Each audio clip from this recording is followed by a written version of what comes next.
दक्षिणी भाग यानी गाजा में तो युद्ध चल ही रहा था। अचानक से 17 सितंबर के दिन इजराइल के ऊपरी भाग यानी ऊपरी देश लेबनान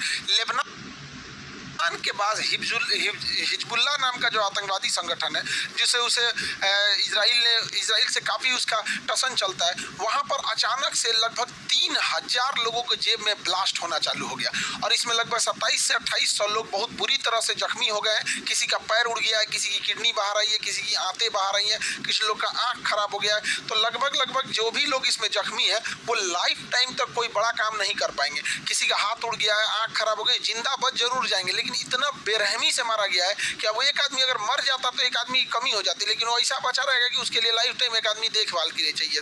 ये अटैक कैसे हुआ? और ये इजराइल है, इजराइल के ऊपरी भाग में। इजराइल अपने दुश्मनों को निपटाने के लिए प्रसिद्ध है। इजराइल ने इस छोटे से दिखने वाले पेजर जो डिवाइस होता था उसमें ब्लास्ट कर दिया। देखिए, पेजर जो होता है रेडियो की तरह काम करता है। जैसे हम लोग रेडियो लेके घूमते हैं, उसके लिए कोई टावर वगैरह की जरूरत नहीं है। रेडियो हम लोग फ्रीक्वेंसी मिलाते हैं, इतने फ्रीक्वेंसी पे वो बजने लगता है। उसी तरह पेजर जो होते थे, ये पहले जमाने में मोबाइल नहीं होता था तो इसी पे मैसेज आते थे और ये पहले बहुत छोटा मैसेज भेजता था। पहले केवल एक ही डायरेक्शन से भेजा जा सकता था जैसे रेडियो होता है। बाद में धीरे धीरे टेक्नोलॉजी डेवलपमेंट हुआ, इसमें छोटे छोटे मैसेज भी आ जाने लगे। यहाँ पर इसके लिए कोई मोबाइल नेटवर्क की जरूरत नहीं होती है, जिससे कि इसका लोकेशन पता नहीं चल पाता है और ये भी मोबाइल की तरह ही काम करता था। इसे हम लोग कई मूवी में भी देखे होंगे पेजर, इसको यहाँ पे पुष्पा मूवी में देखे होंगे। इसके पे मैसेज आ जाता है इसी पेजर पे। यहाँ पर डेंजर वगैरह का यहाँ पे अपना मैसेज वगैरह भेजता होगा, ये उसका हेल्पर है। यहाँ पर आप गैंग्स ऑफ वासेपुर मूवी भी देखे होंगे, तो गैंग्स ऑफ वासेपुर में ये जो फैजल खान रहता है, इसके पैर यहाँ पर एक तो आप देखेंगे पेजर ये डिवाइस लगा होता है। ये पेजर डिवाइस जो होता है ये उस समय मोबाइल जब नहीं हुआ करती थी तो यही मोबाइल था। ये रेडियो की तरह काम करता था, लेकिन धीरे धीरे डेवलपमेंट हुआ, अब सबके पास मोबाइल हो गया। अभी कौन पेजर लेके घूम रहा है? अभी जैसे वॉकी टॉकी कौन लेके घूम रहा है? अभी रेडियो लेके कौन घूम रहा है? पहले वॉकमैन पे लोग मैच देखते थे, वैसे ये भी था। लेकिन इसकी एक फायदा ये था कि इससे मोबाइल जो था वो से लोकेशन का नहीं पता चलता था। लेकिन इजराइल ने क्या किया, लोगों के मोबाइल लोकेशन के हिसाब से चुन चुन कर उसके ऊपर ड्रोन हमला करना चालू किया। हिजबुल्लाह को जब ये पता चला कि इसके जो टॉप मिलिट्री कमांडर हैं वो ड्रोन अटैक में कैसे मारे गए, तो वो लोग यूज कर रहे थे मोबाइल यूज कर रहे थे। उस मोबाइल के लोकेशन के हिसाब से जो मोबाइल का लोकेशन दिख रहा था वही लोकेशन ये मिसाइल ऑटोमेटिक इसको कैच कर ले रहा था और वहां पिन पॉइंट एक्यूरेसी से हमला कर रहा था। ईरान में भी ऐसे कई हमले कराए गए डायरेक्ट। तो हिजबुल्लाह ने एक एडवाइजरी जारी किया कि अपने सारे मोबाइल हटा दो, फेंक दो, पानी में फेंक दो या फिर कहीं लोहे के मजबूत ताबूत में रख दो ताकि सिग्नल ना पता चल सके यहाँ पे, ताकि इजराइल को इसकी जानकारी ना मिल सके। और इसी ने कहा कि आप लोग पेजर मोबाइल का यूज करिए, पेजर डिवाइस का। ये पेजर से एक फायदा तो हिजबुल्लाह को ये हो गया कि इससे कोई लोकेशन नहीं बता सकता। जैसे हम कहीं रेडियो लेके सुन रहे हैं तो कोई कैसे बता देगा हम कहाँ खड़े हैं, लेकिन अगर मोबाइल लेके सुनेंगे तो मोबाइल से पता चल जाएगा कि हम मोबाइल लेके कहाँ खड़े हैं, किस टावर लोकेशन में।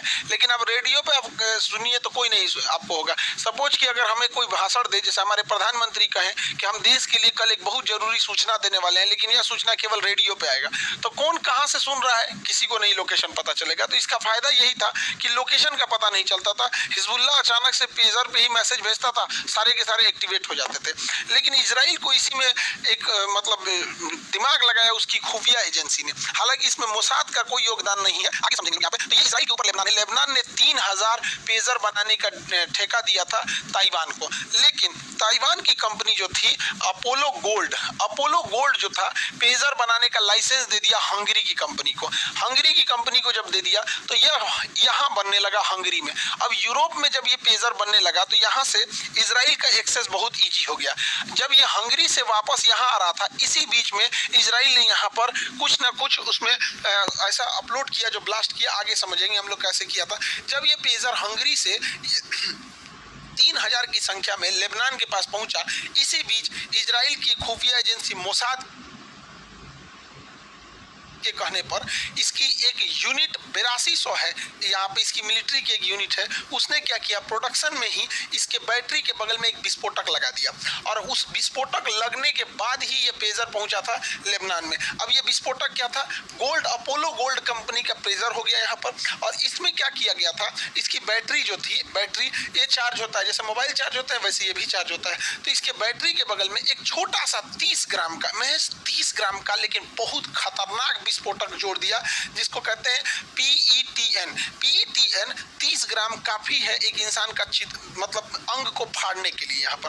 तो ये इसमें विस्फोटक लगा दिया और एक छोटा सा उसमें एक सॉफ्टवेयर डाल दिया जिससे कि जैसे ये पीईटी को ब्लास्ट करने के लिए हीट की ज़रूरत होती है, तो बैटरी के बगल में ही इस विस्फोटक को रखा और एक सॉफ्टवेयर डाला जिससे कि बैटरी हीट हो जाएगी।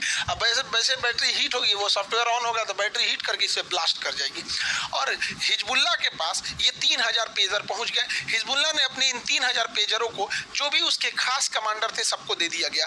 कोई फल विक्रेता था, कोई ये इवन ईरान के राजदूत के पास भी ये पहुंच गया। उनकी वो आँखियाँ बाहर चला, ये फट गया आँखियाँ उनका, बेचारा ईरान को तो तबाह कर रहा है यहाँ पे।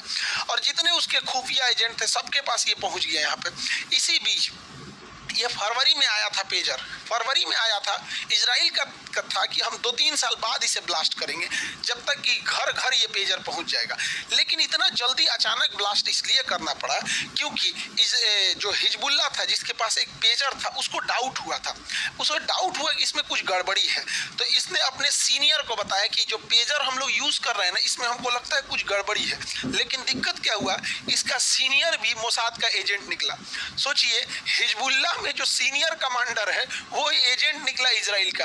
इजराइल ने तो हिजबुल्लाह का रक्षा मंत्री मोसाद के एजेंट को बना दिया था यहाँ पर, इतना टॉप पकड़ है। तो उसने क्या किया, जो इसका सीनियर है, पेजर की जांच कराने के बजाय इसी को मरवा दिया। कहा कि इजरायली हमले में मारा गया यहाँ पर। और उसने इजराइल को संदेश भेजा कि अब इस पेजर को जितना जल्दी हो सके इसका यूज करो, अदरवाइज में 1-2 खबर आई है, जब जांच होने लगेगा तो कुछ नहीं कर पाओगे।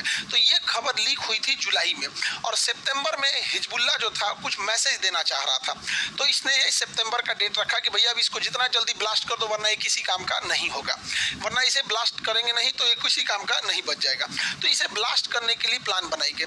हिजबुल्लाह जो था अमूमन 12 से 4 के बीच में, 12 बजे से 4 बजे के बीच में मैसेज भेजता था कि किस तरह से इजराइल पे अटैक करना है, क्या करना है। इसी का फायदा उठा के 3:30 बजे 17 सितंबर को 3:30 बजे इसके सॉफ्टवेयर को एक्टिवेट किया जाता है। इसे इस तरह से सेट किया गया था कि एक साथ 3000 लोगों पर मैसेज चला जाएगा।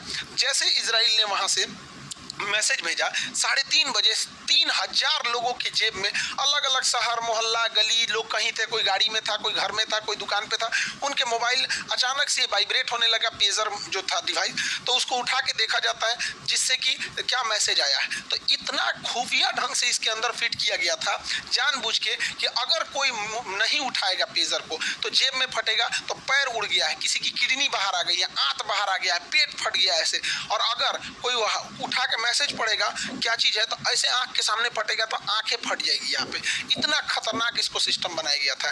तो जैसे हिजबुल्लाह के आतंकवादियों ने यहाँ पे स्टार्ट किया, यहाँ पे पढ़ना चालू किया कि क्या मैसेज है, तब तक अचानक से फट गया और उनकी आंख तक बाहर आई है। इतनी बुरी तरह से हालत है कि जो बच गए हैं वो मरने से बुरी हालत में है यहाँ पे। अब उनकी देखभाल करने के लिए एक आदमी उनको परमानेंट चाहिए होगा। और ऐसा नहीं जैसे कोरोना कैसे फैला था, गली गली में कोई इधर से मर रहा है, कोई इधर मर रहा है, वैसे फैल गया, हाहाकार मच गया पूरी तरह से। हॉस्पिटल में लाइन लग गई यहाँ पर और एकदम चारों ओर से उसके हॉस्पिटल भर गए इस ब्लास्ट की वजह से। डॉक्टर्स पूरी तरह से बिजी हो गए और 3000 में से 2800 का पेजर फटा था, 2800 का, 200 बच गया। रीजन क्या है, कोई अपना पेजर रख के बाथरूम में गया है, कोई पेजर रख के अपना सो रहा है, मतलब बॉडी से दूर है तभी बचे हैं, नहीं तो फटा पूरा एक्यूरेट है यहाँ पे। इसमें लगभग 15 से 20 लोगों की मृत्यु हो गई। अब मृत्यु का आंकड़ा और बढ़ेगा। पूरी हॉस्पिटल में कहीं जगह नहीं है, साइड में लगा के इलाज करना पड़ रहा है। इजराइल पूरी दुनिया को दहला दिया ऐसे टेक्नोलॉजी का प्रयोग करके। हालांकि इजराइल की टेक्नोलॉजी बहुत जबरदस्त है। इजराइल अपने दुश्मनों को यहाँ पे, गाजा को तो निपटा दिया, यहाँ पर पारापारी ये आ रहे हैं, जब गाजा को निपटा देगा तो अगला नंबर आएगा इसका यहाँ पर हिजबुल्लाह को निपटाना। जब हिजबुल्लाह को निपटाएगा तब ये वेस्ट बैंक को निपटाएगा, पूरा खा जाएगा फिलिस्तीन वगैरह को। गाजा को तो निपटाइए दिया यहाँ पर, तो इसको, और इसने घर बैठे बैठे बिना गोली चलाए पूरी कम्युनिकेशन सिस्टम तहस नहस कर दिया। अब हिजबुल्लाह को समझे में नहीं आ रहा है मैसेज कैसे दे, फोन पे दे कि क्या दे, तो पूरी तरह से तहस नहस कर दिया इसने। और ये काम किया कौन सा, तो इसकी एक एजेंसी है जिसको कहते हैं समोन मटायन क्या भाषा है इसका, समोन मटायम, ये हिब्रू भाषा है इसका, इसको कोड में ने पता नहीं क्या बोलते हिब्रू भाषा में। यूनिट 8200 ने इसको अंजाम दिया है और यही है खतरनाक एजेंसी जो अंजाम देती है साइबर अटैक जब भी होगा इजराइल के थ्रू, तो यही एजेंसी हमेशा याद रखिएगा, यूनिट 8200। इसमें मोसाद भाग नहीं लेती है, ये मिलिट्री का विंग है, ये बहुत खतरनाक काम करती है। इजराइल जो था यूरेनियम बना रहा था, तो जो प्रकृति से यूरेनियम मिलता है ना वो उतना अच्छा नहीं होता है, तो उसे एक सेंट्रीफ्यूल में घुमा घुमा के उसमें से निकाला जाता है। कैसे हम लोग मक्खन निकालते हैं दही में से, और ऐसे दूध को मथ के, दही को मथ के यहाँ से निकाला जाता है, तो उसी तरह सेंट्रीफ्यूल होता है। इसने ऐसा अटैक किया कि सेंट्रीफ्यूल का स्पीड कभी बढ़ जाता था, कभी घट जाता था, कभी बढ़ जाता घट जाता। तो यूरेनियम दो टाइप के होते हैं, यूरेनियम 235 और यूरेनियम 238। इसी को अलग करने के लिए, जैसे मक्खन और घी को कैसे अलग करते हैं, दूध दही को ऐसे अलग करने के लिए वहाँ पे, तो इसने क्या किया, स्पीड बढ़ाने घटाने से क्या होगा, वापस सब आपस में मिल गया यहाँ पे, जिससे कि उसको और ज्यादा मेहनत करना पड़ा। हालांकि बहुत जल्दी आप देखेंगे ईरान अपना परमाणु परीक्षण करने जा रहा है। नेक्स्ट वीडियो में हम ईरान के परमाणु परीक्षण की बात करेंगे। अभी इसमें मोसाद हाथ नहीं था, यूनिट 8200 इसमें मेन इसका किरदार था। अभी इसके बाद हिजबुल्लाह में तो अभी ये पेजर ब्लास्ट हो ही रहा था, वॉकी टॉकी भी ब्लास्ट होने लगा, 15-20 आदमी वॉकी टॉकी में ब्लास्ट में होने लगे। यहाँ पे ये भी क्या हुआ, ताइवान कह रहा है कि भाई हमारे यहाँ से नहीं बना, इस पे मेड इन चाइना लिख रहा है, यहाँ पे ये भी ब्लास्ट हो गया। अब बात किस पे करें लोग, इसके अलावे लोग जो छतों पे सोलर प्लांट लगाए हैं ना, कहने के लिए सोलर प्लांट है, इसके अंदरवा बम है, अब पता ही नहीं चल रहा है उन लोग को भड़केगा क्या।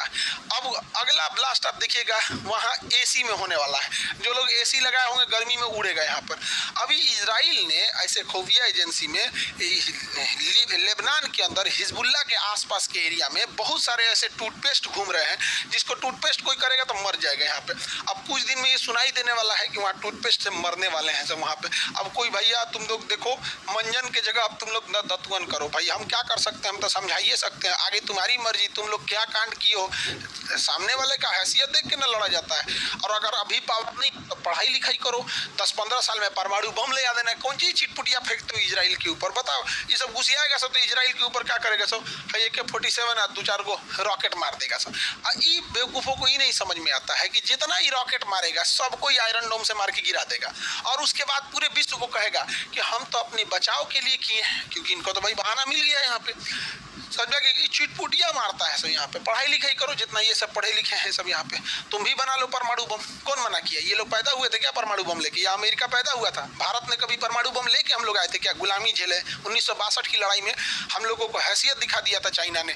उसी समय हमारे देश ने सोचा था कि कुछ भी हो जाए हम परमाणु बम बना के रहेंगे। आज चाइना की औकात है नहीं है, तो भाई तुम्हें अपने देश का रक्षा करने का अधिकार है, उसे अपने देश की रक्षा करने का अधिकार है, और तुम लोग पारा पारी आओगे तो ये सबको निपटा देगा। और एक साथ आने की तो ताकत है ही नहीं है, खैर क्या ही बोलेंगे हम यहाँ पे। तो आयरन डोम से मार के गिरा देता है यहाँ पे। अब हम लोगों को समझने की जरूरत है कि जब लेबनान में ये हो सकता है तो हम लोग का ही मोबाइल काहे नहीं फट सकता है? ये चाइना से बन के आ रहा है, क्या पता चाइना इसमें बैटरी के जगह पे क्या लगाया। हम लोग को दिख रहा है कि भैया इतना बड़ा बैटरी है, पता चला इसमें आधे दूर बैटरी है, आधा दूर विस्फोटक रखा हुआ है। कहियो हम लोग दिया जाएंगे लोग यहाँ पे, कोई ठीक नहीं है। तो सरकार को चाइना से आने वाले लैपटॉप, टैबलेट, मोबाइल, इवन जो भी इलेक्ट्रॉनिक डिवाइस है जो बाहर से किसी क्लाउड या सर्वर द्वारा कंट्रोल हो सकता है, उस पर तत्काल प्रतिबंध लगाना चाहिए, और जो भी डिवाइस बने भारत में बनते रहना चाहिए। यहाँ पर हम लोग पता नहीं क्या कर रहे हैं मेक इंडिया के नाम पर। यहाँ पे हम लोग यूपीआई बना के खुश हैं कि हम लोग यूपीआई बना लिए। एक दिन गूगल बाहर करेगा ना जीमेल से, सारा यूपीआई बंद हो जाएगा। हम लोग हल्ला कर रहे हैं डिजिटल इंडिया, डिजिटल इंडिया। हम लोग डिजिटल इंडिया नहीं है, डिजिटल यूजर हैं। हम लोग अमेरिका का बनाया ट्विटर यूज कर रहे हैं, फेसबुक यूज कर रहे हैं, व्हाट्सएप यूज कर रहे हैं, यूट्यूब, गूगल यूज कर रहे हैं। हमें भैया हम लोग यूजर हैं, हम लोग क्रिएटर नहीं है, यूज कर रहे हैं। कोई टिकटॉक पे आके नाच रहा है, कोई इंस्टाग्राम पे आके नाच रहा है। कहियो बंद करेगा रूस की तरह, हम लोग का हालत खराब हो जाएगा। डिजिटल इंडिया का मतलब ये थोड़ी होता है कि जियो का 1.5 GB डाटा शाम को 4 बजे खत्म करके फूंक दिए, काम खत्म, डिजिटल इंडिया हो गया। ऐसे नहीं होता है, हम लोग डिजिटल यूजर बन चुके हैं। अब जरूरत है देश को आगे बढ़ने की, अपना डिवाइस अपने कंट्रोल में रखने की, वरना एक दिन हम लोग के साथ भी कहीं क्या पता चाइना ऐसे कर दे। हम और आप क्या कॉन्फिडेंस से कह सकते हैं कि इतना बड़ा ये लेके, जितना टीचर लोग पढ़ा रहा है ये पैनल वगैरह इंडिया में कहाँ बन रहा है? ये मजबूरी में कोई लेके आ रहे हैं लोग, हाँ खरीद रहा आदमी इंडिया से। कैमरा हो गया, टीवी हो गया, ये सब सस्ता चाइना में बन रहा। घर घर में अगर वो ब्लास्ट कराना चाहे हम लोग को तो पंगु बना के रख देगा यहाँ पर। तो ये सोचने की जरूरत है दोबारा मेक इन इंडिया, जिससे कि भारत जैसे देश को सुरक्षित किया जा सके। और 71वीं BPSC वाले जो बच्चे हैं उन लोग का